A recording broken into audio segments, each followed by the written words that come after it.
I'm married, but I'm crazy about the black tool of my young tenant. Even just saying those words in my head felt dangerous, like standing on the edge of a high cliff, leaning a bit too far over. My name is Sarah Thompson, and on paper, I have the perfect life. Married to Mark for nearly 12 years, a cozy home in the suburbs, a good career, 2 dogs, and a carefully tended vegetable garden out back. Anyone looking in from the outside would think I had it all. But happiness is a slippery thing, and somewhere over the years, Mark and I lost each other. There wasn't any big betrayal, no horrible blow-up, just the steady grind of time, of schedules and bills and polite conversation replacing what used to be laughter and heat. We had become friendly roommates instead of lovers, and sometimes that emptiness weighed on me so heavily I felt like I couldn't breathe. Then James showed up. James was 24, just out of trade school, with a lean, strong body and an easy smile. He rented the small guest house above our garage in early spring. His rent money helped with the mortgage, and Mark thought it was a good idea to have someone handy around the place, since James worked as a carpenter and handyman. Handy was an understatement. I first noticed James's skills the day he repaired a sagging porch beam for us. He arrived with a heavy black tool belt slung around his hips, filled with everything from pliers to wrenches to a particularly massive hammer with a smooth black handle. It looked heavy, worn in all the right ways, and the way it rested against his thigh made my imagination start spinning in ways I wasn't proud of. That was the day I saw him differently. Before then, he was just a polite young tenant. After that, he was temptation. It was everything about him. The deep timbre of his voice, the quiet confidence, the muscles that flexed under his t-shirt as he worked. James was respectful, kind, never inappropriate. And that made it even harder to resist the thoughts that began to take over my mind. I'd catch myself watching him through the kitchen window while I did the dishes. Sometimes he'd be measuring a beam, pencil behind one ear, that black hammer swinging easily at his side. I tried to look away, to focus on Mark coming home from his corporate job every night, tie slightly crooked, shoulders slumped in exhaustion. But Mark never looked at me the way James looked at a piece of wood he was about to shape, with total focus and desire to transform it. One day in early summer, I baked a batch of banana bread and decided to take a slice out to James. I tried to tell myself it was just being neighborly, but my hands were shaking a little as I walked across the driveway. James was under the shade of the garage, sorting through pieces of lumber. When he saw me, he stood and smiled, wiping sweat from his forehead. "Hey, Mrs. Thompson," he greeted me, flashing that boyish grin. "Sarah," I corrected him gently. "Call me Sarah." He nodded. "Okay, Sarah." My name on his lips made a flush creep up my neck. "I made banana bread," I said, holding out the plate. "Thought you might want some." He accepted it gratefully, taking a bite right there, still holding a measuring tape in his other hand. "This is amazing," he said, a crumb caught on his lower lip.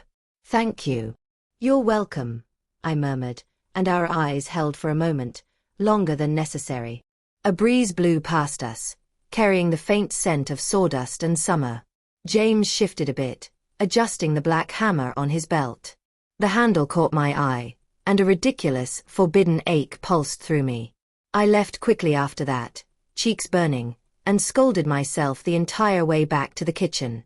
I was a married woman, for heaven's sake. But all that night, lying next to Mark in the quiet, I couldn't stop picturing James, sweaty and focused, swinging that hammer. The weeks passed, and I tried to keep my distance. James kept busy with his jobs, and I stayed busy pretending everything was fine. But something had shifted in me. A restlessness that had been sleeping for years was fully awake now, hungry and alert.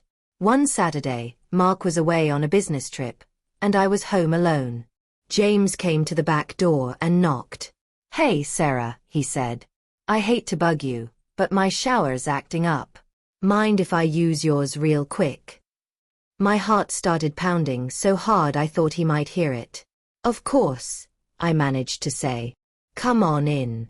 He carried a small toiletry bag and a fresh towel, looking almost embarrassed.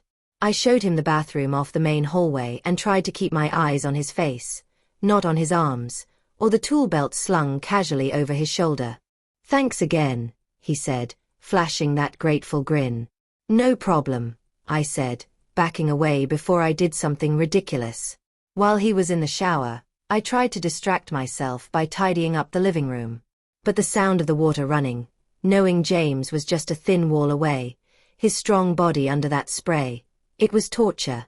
When he emerged, steam following him like a second skin, his damp t-shirt clinging to his chest, I felt my knees wobble. "Thanks, Sarah," he said again, hair still wet, smelling faintly of my vanilla soap. "You're welcome," I choked out. He paused, studying me. "You okay?" "Yes," I lied. He nodded, giving me one more lingering look before slipping back out to the guest house. The silence he left behind felt huge, pressing down on me until I sank onto the couch, trembling. After that, the tension between us was impossible to ignore. Every small conversation, every passing glance, was electric. Mark noticed me acting distracted but chalked it up to stress, and I let him believe that. I didn't know how to confess to my husband that my mind was full of another man's hands, another man's smile. James never crossed any lines, never said or did anything wrong. But sometimes, I caught him watching me the same way I watched him, like he was trying to resist, and failing. In mid-July, Mark left again on a 3-day work retreat. That first night alone, I couldn't sleep. I found myself on the back porch, wine glass in hand, staring at the stars. I didn't notice James until he stepped out of the garage apartment, wearing worn jeans and a white t-shirt. "Can't sleep?" he asked, leaning on the porch railing. "No," I admitted. "You?" He shook his head. "Too hot up there tonight." We sat in silence for a while, the night air buzzing with cicadas and the faint hum of distant traffic.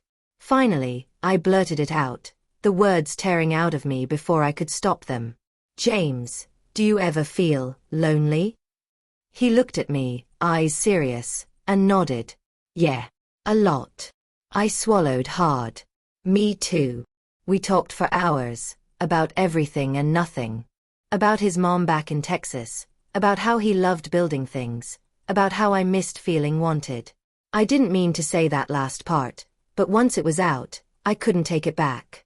His eyes darkened, and his jaw tightened. "Sarah," he said softly, "you are wanted."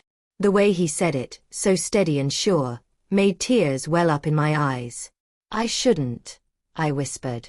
"I know," he said, voice rough. But we couldn't help it. The pull was too strong, too magnetic. James didn't touch me, not then. He just sat close, our shoulders brushing, and that tiny contact sent shivers through my entire body. We parted that night with a lingering look, a promise unspoken.